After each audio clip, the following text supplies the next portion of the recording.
monster. Like the mean old dinosaurs all that oil used to be. So for 300 million years, these old dinosaurs have been getting squeezed tighter and tighter. We get it. Just use 2 titers. Then Dad and his friends make a hole in their roof. Yeah. And these mean old dinosaurs can't believe it. Freedom! So they rush to the new hole. Then smack, they run into this stuff called mud. Get in there. That they cram down the straw. Hold the monsters down, we build them a new roof.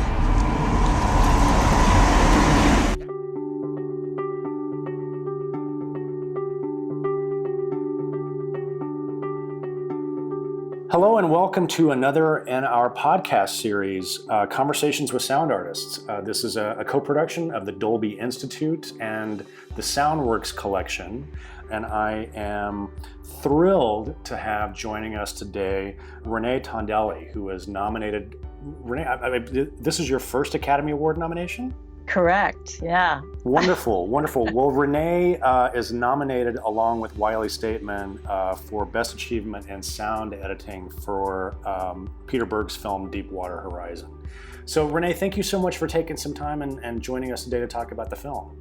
Thanks for asking me. Of course, of course. So I have to ask, this is your first nomination, so this must be a whirlwind for you. Like, are you able to enjoy the process at all, or is it just totally overwhelming?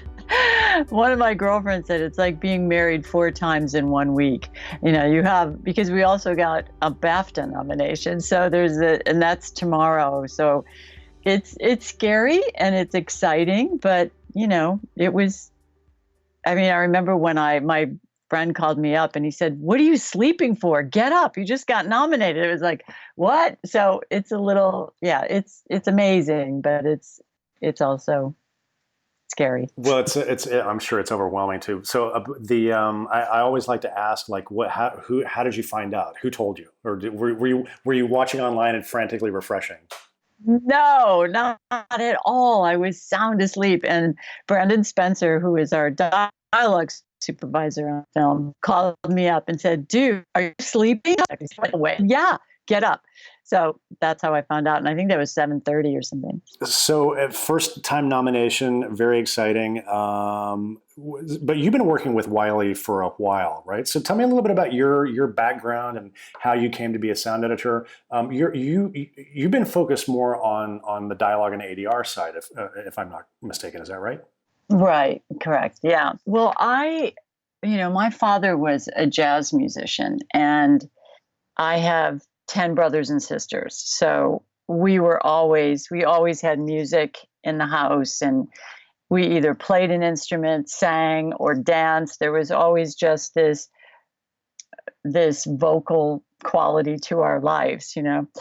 And my father would gig at night, and in order to see us, what he would do is, because he would leave, you know, we would have dinner. He'd sleep during the day, and then we'd see him for dinner, and then he'd leave, and then at 4 a.m, he'd wake up one of us and have, you know, hot dogs and say, "Come on, there's a great movie on." And so he would take us in to watch a movie and eat hot dogs or pizza or whatever he had with him.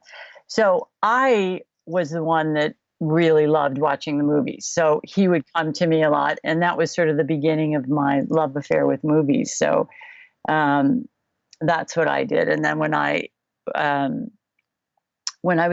grew up in Chicago, and then I decided to go to film school, and I was also working at a radio station in Chicago, which was exhausting, but it was great because radio was also the first time I really understood how to tell a story through sound. Because everything you did in radio was to excite the ears of your audience. And we did it on so many different levels. It was one of those times where you did it all. You know, I worked in the newsroom, and I worked on the air, and I worked in production, and we would just develop these sound stories. So that's sort of the beginning of my telling stories through sound. I did want to be a director, and that was sort of my goal. And ironically, when I was in film school, I was also, I was good at editing. So everybody would come to me and I would edit their pictures. And I thought, God, this isn't what I really want to do is direct. But Right. so I actually ended up, doing a lot of that. So when I came out here, I was with a friend, and I met a friend at Canon Pictures, which at the time, I don't know if you know it, but this was a studio, it was a non-union studio, and you either began your career there or ended it. It was right. So you had these newbies that didn't know anything, and then you had these old bitter guys, Oh my goodness. And when I went there, somebody had just quit, and I was being introduced to the guy, and he said, my friend said, well, she worked in radio. She could probably do it. And he said, well, yeah, can you start right now? And I said, okay. And so that's how I sort of began my editing career, Was that picture editing or sound editing? No, it was sound. So where was Canon? Oh, it was on San Vicente. Mm-hmm. And when I started there, it originally was, I guess, on Sunset, but then they moved it. And it was these two Israeli guys. I think Menachem was his first name. And he was kind of like a Harvey Weinstein. But They were well known for being, they were very prolific producers in the 1980s, and they made a lot of low budget kind of independent, but they made a lot of money. Tons. And he would sit in the theater. My first experience with that guy, I walked in, they were mixing something, and he would just sit in the back of the room and say, louder, louder. I mean, that was all he would say. And you just think he wore suspenders and these really loud plaid pants, and he was big and huge. And he was a character. He was a character. And you'd be working on like The River of Death, which would have Donald Pleasance and the guy from Man from U.N.C.L.E., I forgot his name, and they'd have wigs on one, and then you go into, like, we need you to cut something on this film, and it would be this, because they would shoot like Agatha Christie now, but they would all be in Africa shooting these films one after another, and with the same characters, they would just change the wigs. So it was really a fun way of kind of learning, about the film, about editing. You just did it all again. Talk about getting thrown into the deep end of the pool, right? Mm-hmm. Yeah, it was really fun. So it was film at the time. Sure. It's a whole. I mean, in radio, you worked on 1/4-inch tape and 8-track, but you didn't have film and sprockets, and we did 16 millimeter, but not in film school. But this was like a whole different kind of way. So that was pretty interesting, but that's how I kind of got. Well, dialogue editing, I think it's a lot easier digitally than it was on film, wasn't it? Oh my gosh, you have no idea. You would cut something, like if you had to cut ADR, you would take a word and you had to take like a perf out at a time. And then you would write S on it because it would be part of the S, right? And then you would cut, and then you'd take 2 perfs out and you would write M on it, right? And then you would have all these little pieces, and sure enough, one of them would be lost, and you have to put it back in, and it would be, you would talk and it would be all chopped up. It was just, oh my God. And you never knew what it was going to sound like until you put it through your moviola. It was crazy times, but yeah, it was very different. Kids these days, they have no idea. Yeah, I know. It's so funny. Well, so how did you get started with Wiley, and how did this particular movie, Deepwater Horizon, come along for you? Well, Wiley was a Sound Deluxe. Sound Deluxe was his baby, and I really was an independent. I worked, for some reason, I just found myself working with directors. So a director would hire me on the job, or a picture editor. I never really worked within an editing company, so to speak. So one director that I worked with a lot had a movie. It was called Don't Say a Word, I believe. And he called me up and he said, hey, Wylie Stateman's interested in doing it. I want you to go down and talk to him. And I went, Wylie? Didn't he just like sell his company and he's like a bajillionaire? He's not so right. Yeah. Anyway, he said, no, he really wants to do it. And I said, okay. So I called up Wiley and we met and we started collaborating pretty much from that point on. I mean, I still had my clients that I would go off and do films with and et cetera. But we just really had a great, he just really respected what I did and let me do it. And I respected him, and we both had, a really good working relationship. So yeah, we did a lot of good jobs together, a lot of good films. And sorry. No, I was just about to ask, sorry to interrupt, but Wiley I think of as a really strong sound designer and effects person. So is that kind of how you guys divide things up? Are you focusing on dialogue and ADR and he's working on the effects side? Well, it started out that way, but as you know, there's not these two different worlds that don't collide, Sure, right? Right. So we're constantly working with each other. And Wiley, it was interesting with Wiley because I would bring him on the group stage with me, and I would start, I always try to we both try to bring something novel to the project every time we pick one. It's like, what's the story that we're going to tell on this? And there were a few times where I would, record on the group in a scoring stage or outside, or we would do different kinds of elements. And then he would sometimes take the voices that I did and put them into his. And then I would use some of the breaths that he would do on the Foley stage and bring them back to me. And, it's been such a collaboration. It started out like that, but then everything else kind of gets morphed into things like, when we did Lone Survivor, that's how we were on Pete Berg's Deepwater, because we did Lone Survivor together. Sure, right. Uh-huh. And the part of Lone Survivor, I don't want to spend too much time talking about that film, but it was all about confusion, miscommunication, which ended up basically in the demise of 3 of the SEALs. So we devised all these radios with using different bits of dialogue and distorting them and repeating them. And that was kind of how, we've done a lot of work like that. So with every process we do that, like on Deepwater Horizon, for instance, I went down when they were still filming in Louisiana. Mm-hmm. And in Louisiana, it's amazing how well this movie turned out, because they shot the movie in a parking lot outside of Six Flags, which by the way is closed. It still says closed for the storm, and it's a really bizarre thing because it's been overrun by the swamp. So you see Six Flags out there when you're up on the helipad, which they built. They reconstructed part of the rig, mm-hmm. and they did it in this parking lot. Mm.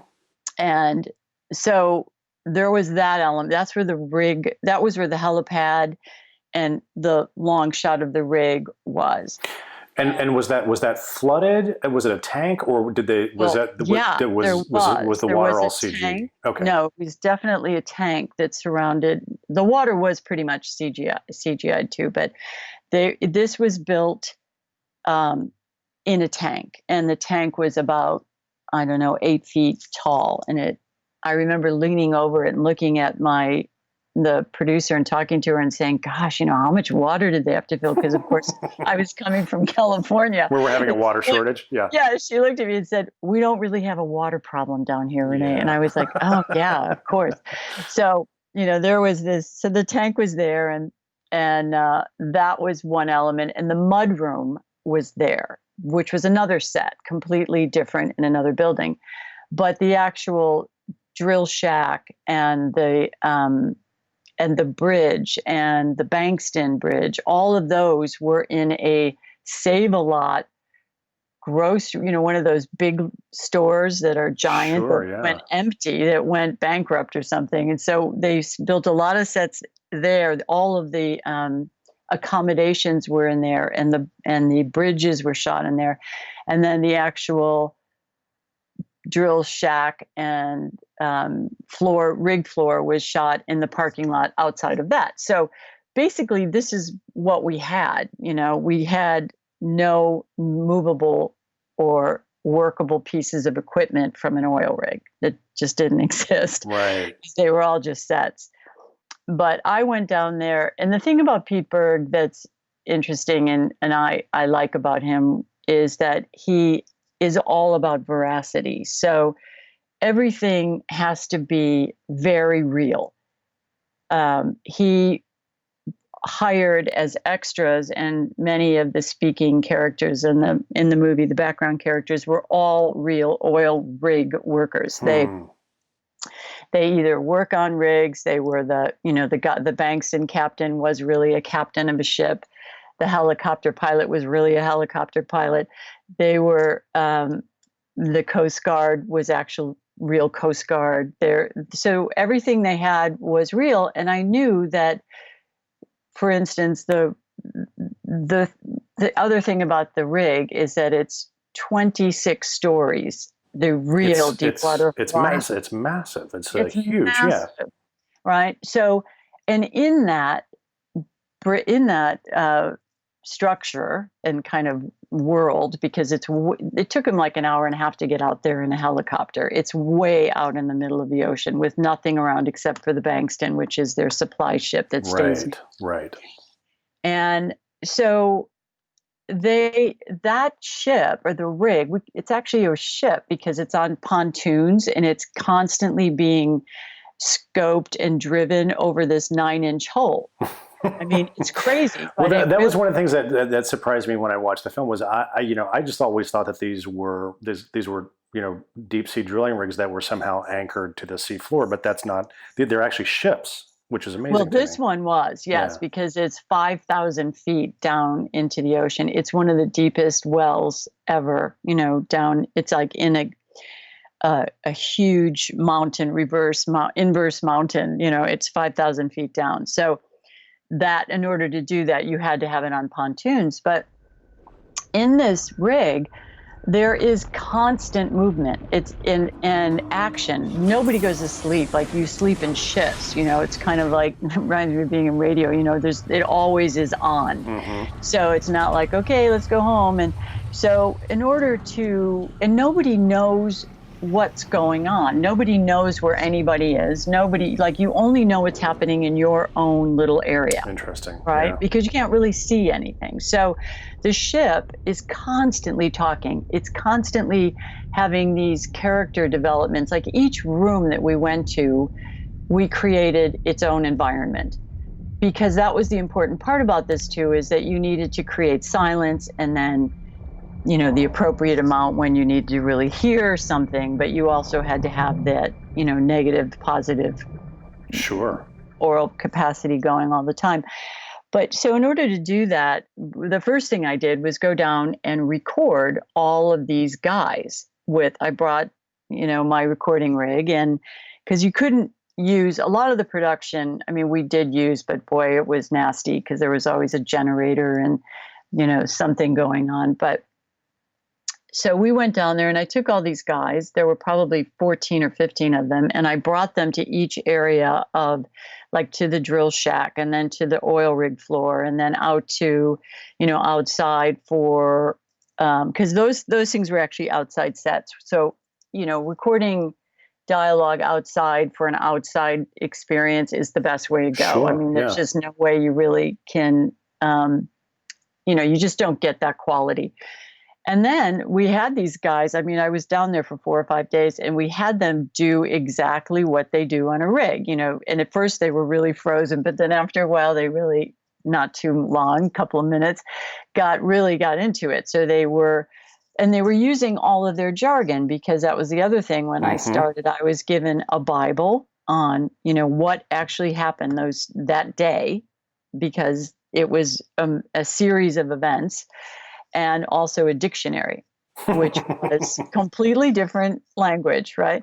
So these guys had, they recorded all these things for us, which was fantastic. And then we had Mike Williams, the character, the real guy that Mark Wahlberg portrays in the film. Mm-hmm. He was there, and also 3 or 4 guys that were actually on Deepwater Horizon that night. Wow! So they had this it was so provocative to hear their, we reenacted that night too. It was like, okay, now we're all going to start. Now we're running for the lifeboats. Now what happens?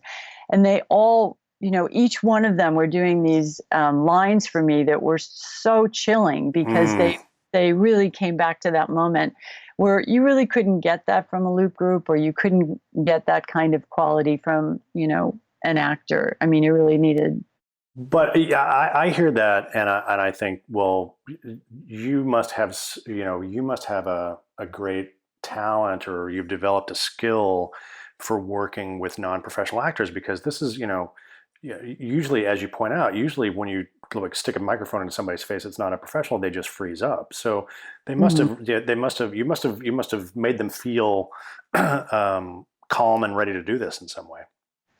Yeah, that and before I did that, I also brought them in individually to do radio calls for me, and PAs and helicopter, PAs back and forth. So they were already familiar with me and what, and I do try to make, to me, I find, dealing with any actor or non-actor, the most important thing to do is to make them feel comfortable. And that's when they're going to be the best. Sure. You never criticize them or anything. So it's one of the tricky parts of doing dialogue. I mean, when you're working with actors and a director, and both of them have different opinions of what they want, you kind of have to be that. And you're the person in the middle?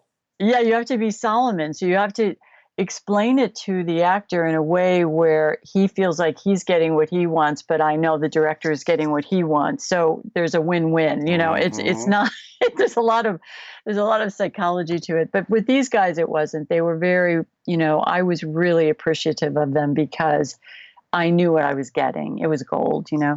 So we came back, and we used that all throughout the rig to constantly, and we would change the perception. So if you were in one room, we would, of course, affect it so that it was small, and then you would have it in the hallways, and then you would have it on, when you would pull away from the rig and you would hear announcements. So there were like those kinds of elements we really worked together with. Like, I'm just talking about the combination of effects and dialogue for Wiley and me, but the pelican scene comes to mind for me, which was so expensive. Right. So this was after the first kind of the test that goes bad. Is that right? Correct. Yeah. Right. And then the pelican, who has gotten oil all over, comes into the bridge and makes a terrible flapping mess all over everything. Yes. Right.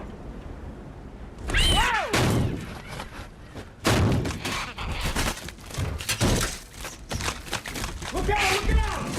Whoa! Whoa! Whoa! Whoa! Whoa! Get him! What the hell? Get!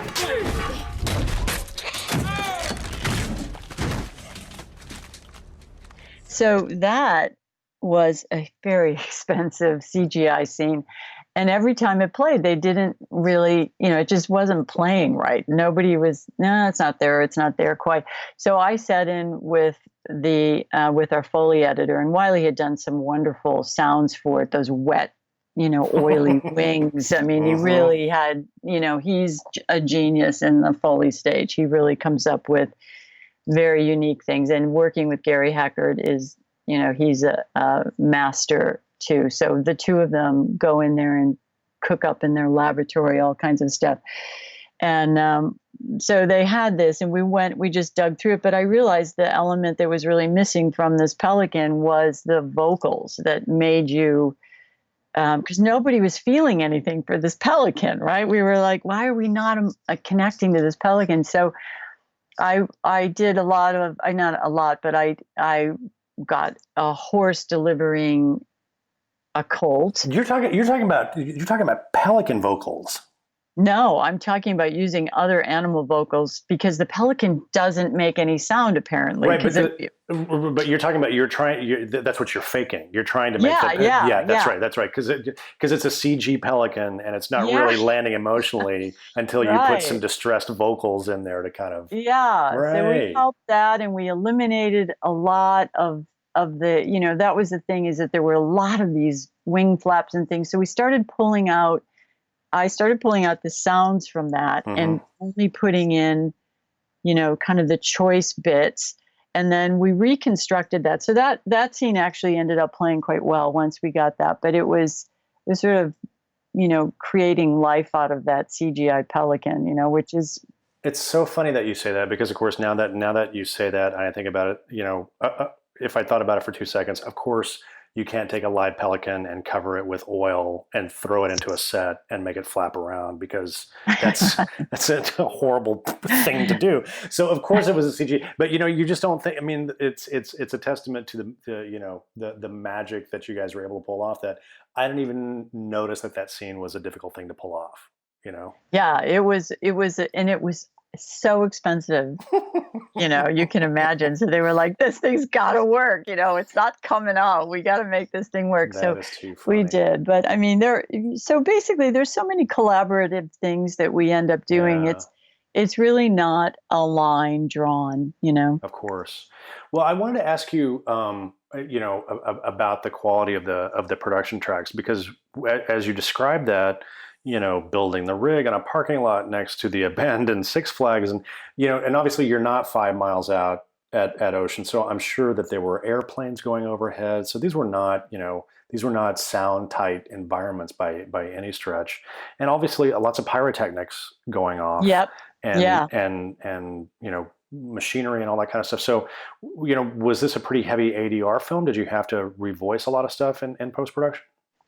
Well, it's interesting because poor David Wyman, he's our production mixer. I think he actually lost a mic melted on him because he got it too close to the fire. Wow. But look at Pete is one of those directors that is like another actor in the film. So he is constantly talking, not constantly, but he talks to the directors. To the actors. Oh, I see. So he's giving direction to the actors while the camera's rolling during the middle of it, because he is an actor himself. So he knows how to talk to them.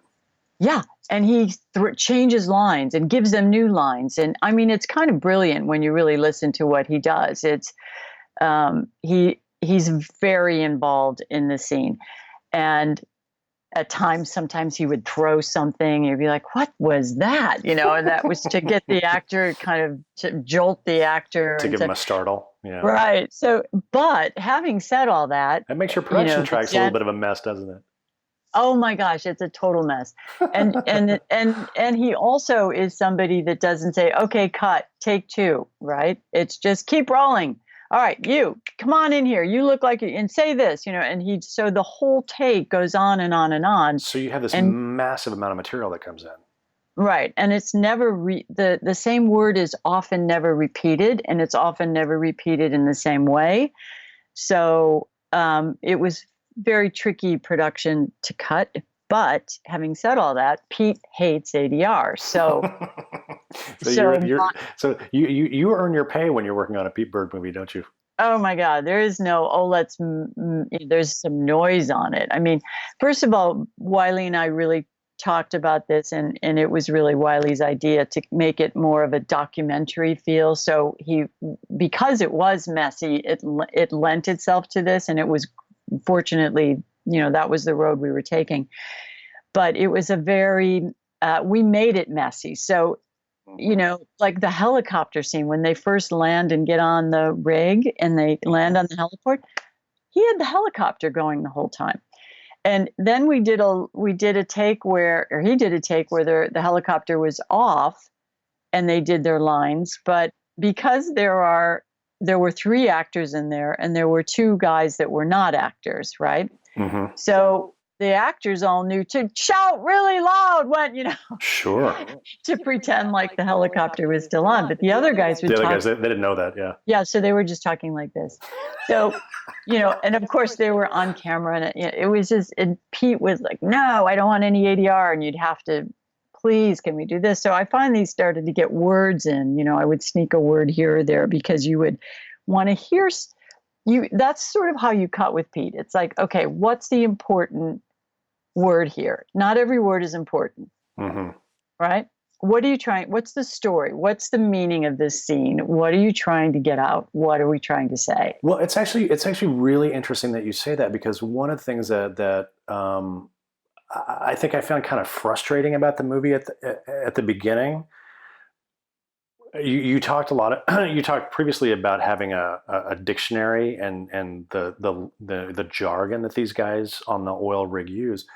I think it took me several minutes to kind of just let go of the fact that I was not going to understand what the hell these guys were talking about. Because they're throwing around all this jargon, and I get that something not good is happening, but I have no idea what they're, So, but it was interesting because I kind of had to go through a journey with it, and at some point I just realized, like, it's not that important that I understand everything that's happening, or that I understand every word that's being said. No, exactly, because it's so like a BOP. It's like the blowout preventer. What is that again? We tried telling it, and from the way the little girl says, and this is a big guy preventer. No, it's a blowout preventer. And then we actually explain it. We put a text up that says a blowout preventer is this. We use crayons. We did, and honestly, it was about a month before I even knew what an annular was and what a negative pressure test is. And it was such a different, so that we all sort of did the same thing you did. We all said, okay, look, it needs to be incredibly factual and correct. So I used all of those people that I talked to you about. There were probably 4 of them that were almost on speed dials for me. I would call up and say, and also because of the way this film was constructed and the way we were telling the film, it would change pretty dramatically. So a lot of the stuff that we created was we would recut freshly for that scene. Not the stuff that was on camera, obviously, but the explanation of it, and everything had to be reworked. The backgrounds, the dialogue was a constant flux in this process. But now what I was going to say, we basically did kind of give up on it, and I would call these guys and say, okay, look, does this make sense to you? This is sort of what we're trying to say this. How would you say it in oilese, right? And then they would go, funny. Okay, you would say it like this. You cannot say that. And then I would say, can we say this? No, that cannot be done. So there was a lot of with these guys, thank God, they were just brilliant. And some, they left to all parts of because they're still working in the business. So sure. One guy would be in the Congo. I'll call you tonight when I can get a radio phone, and another guy was on Myanmar, and, That's amazing. So tell me a little bit about the post-production process. Did you guys go through multiple test screenings and temp mixes, or no. Was it a fast mix? How did the whole thing kind of play out? It was so fits and starts. Basically, it was a very small crew, and they had, because they posted it in New York, there was a whole added element, a whole added cost to it that made it very, it was like, okay, now we have to have a 3-week hiatus. Everybody has to go home. So we're like, okay. And then we'd come back. So it was because of this short, it actually ended up being quite long, the schedule, but it was in fits and starts. And we actually never pre-dubbed. What does that mean? I'm trying to wrap my head around that. Was it you just started mixing and you had everything up and you just kind of sorted your way through it?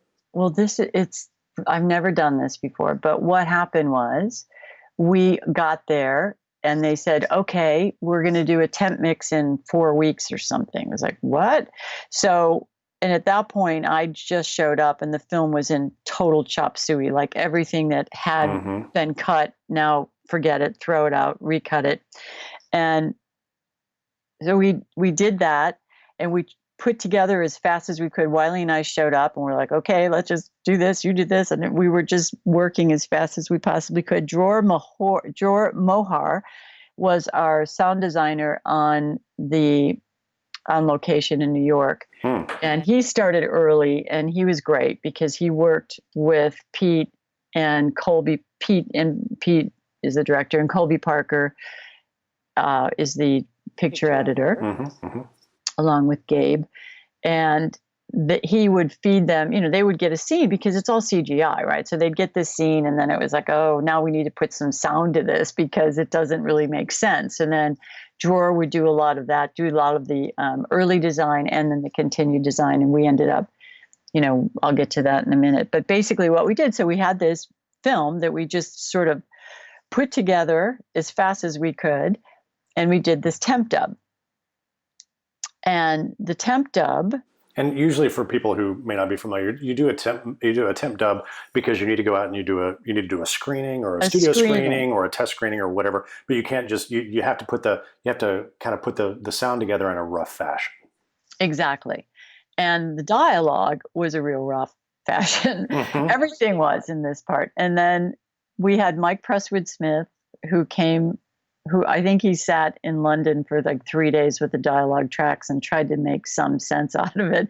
I mean, I was still cutting and he was ahead of me. So how did you guys end up in London? And I presume New York was a tax credit issue? Exactly. Well, Mike was in London and then coming to New York to do the mix.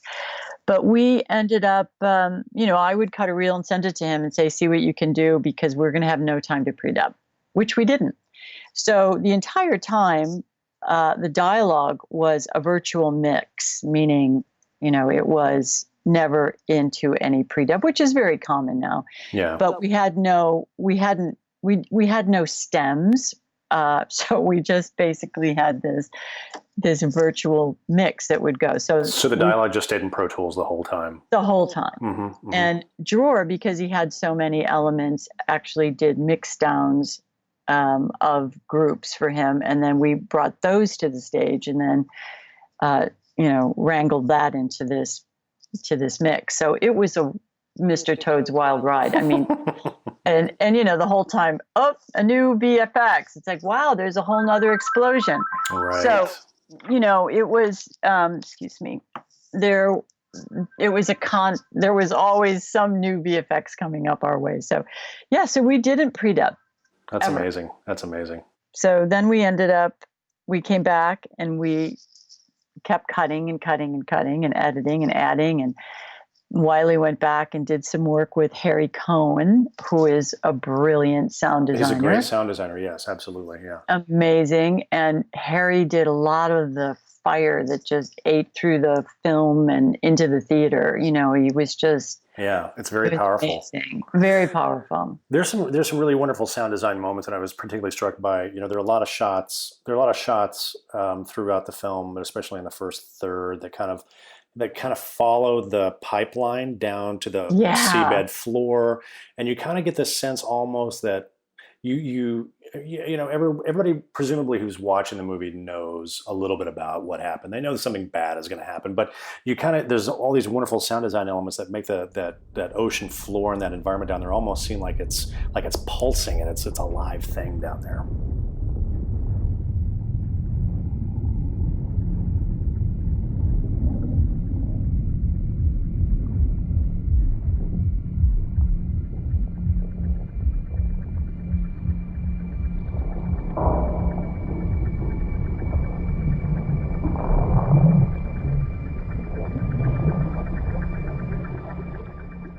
Yeah, well, we wanted to create vertigo. Mm-hmm. So as you went down the pipe, every time you got to one of the rings, you'd hear, whoo. It was just like this element. And people they felt vertigo when they watched that, because we really wanted people to understand that this was 5,000 feet down into the ocean bed.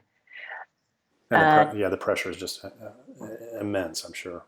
And that was the first note I got from Pete when I met with him down in Louisiana. He said, I want this to be a monster in the bottom of the house, trying to break out.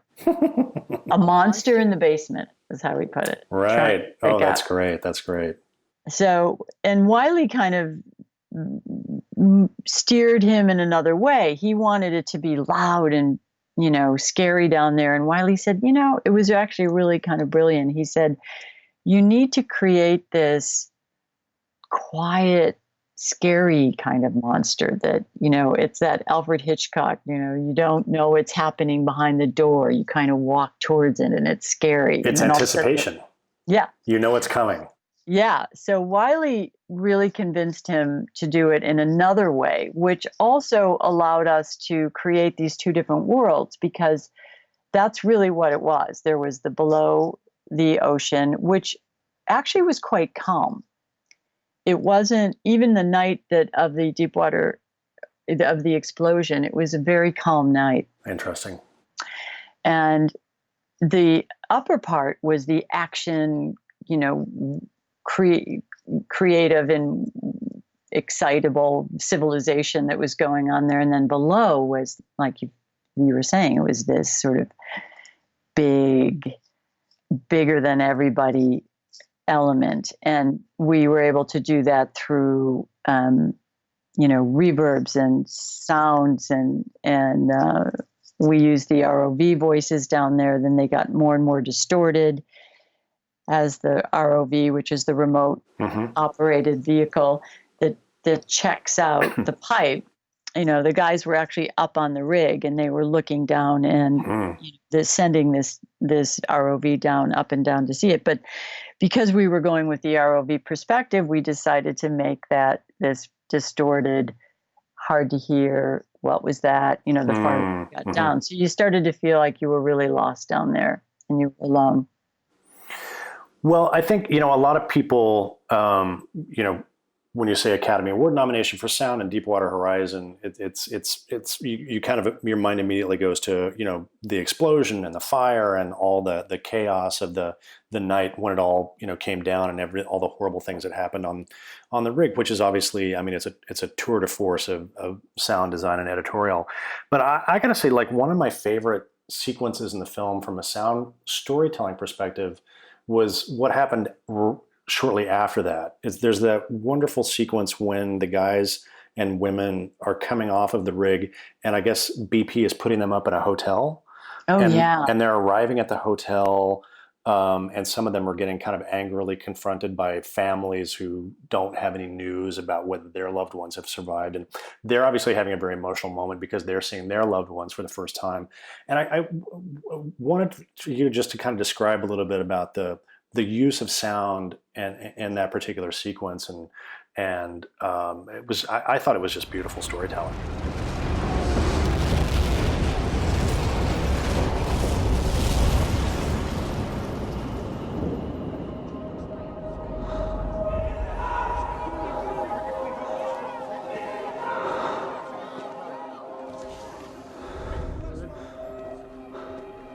What's your name, sir? Mike Williams.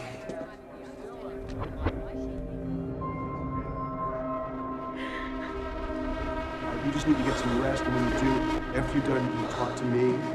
Hey. You on the rig? Yes, sir. My son get off the rig with you? Rig? Did he get off the rig?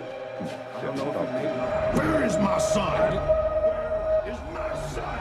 Did he get off the rig?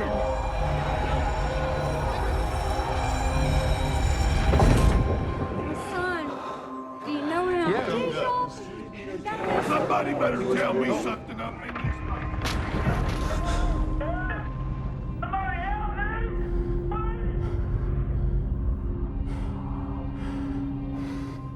Yeah, and that was Dror Mohar when he worked with in Colby Parker, the picture editor. They kind of came up with this in a very, it's ironic, but it came up in a very quick way. Like they needed to get it to a temp dub, and they said, what if we just did this, this, and that? And it ended up being kind of magic, something like that, where it happens. And, the little bit of where you move it out of frame, maybe 3 frames when the guy starts screaming, and then you go to silence, and then taking, making sure that Pete really wanted not to have voices there. And what is there? There's a lot of reverb on. Yeah. Right. And it really was from Mark's perspective, because he was really having a PTSD moment. That's right. And it was, we went in and out of that moment. Like when he first comes out and all the reporters are out there, and we did a very, very stylized moment there with all the voices and used different voices. It wasn't even the reporter voices, it was other voices. And then as soon as he hits the door, it becomes real. You have this guy going, "Oh, hi, Mr. What's your name?" The guy from BP. And then he's there trying to deal with this reality. And then he walks over, and the father of the son, confronts him. And that's when he starts to go into a PTSD moment again and goes back into his sort of dream scene, out of body. Yeah. You called it POV, and that's exactly right. To me, it was just a great use of sound design and the soundtrack to put you in the headspace of the character. Mm-hmm. Yeah. Because those things can be tricky. You don't want to hear people. And then the actual, this was a case very specifically of hearing what you wanted to hear. So right. You heard "my son" from the woman, and then you didn't really understand what she said after that. And then you heard a few things from the father, and then you heard a couple of things from the BP, make sure, you don't talk to anybody, which right. we wanted to get. That's right. That's right. Right. So there were elements of that. And then when his family came, we were very careful about what we heard on that, because he was still having that. So a lot of that dialogue we just took out. Amazing. And so that wasn't, that sequence wasn't designed or shot that way. That was actually something that you guys put together in post-production. Yeah, it was definitely that. That's really interesting. And it turned out to be one of my favorite moments in the film. Oh, isn't that great? I love that, because I think you're right. Like, people think, oh, explosions, fire, explode. I mean, that's the great part of it. And boy, I'll tell you, they really do make all that work. And the visual effects were amazing. Those guys were really fantastic with what they did. But it's often, to me, the smaller moments that it's the humanity is what it is. Because this story really is about that. It's not about an oil explosion. It's really about the humanity and the people on it. So that was something we never, ever wanted to lose sight of. Well, fantastic. Renee, I can't think of a better way to wrap it up than with what you just said. So congratulations again on your Academy Award nomination. Thank you. I'm looking forward to seeing all of you guys in your tuxes and gowns in a couple of weeks at the show. Have you got your outfit picked out yet? I'm going to the BAFTAs tomorrow, and I actually just picked it out today. So not that I'm a last minute person, but I am. I mean, it was like, oh God, that? No, I mean, that's like a whole nother element that's complicated. I know, right? I just got it. So. Well, that's great. Renée Tondelli, thank you so much for joining us. This has been another episode of our Conversations with Sound Artists podcast, talking about Deepwater Horizon. Renee, thanks again. Thank you, Glenn.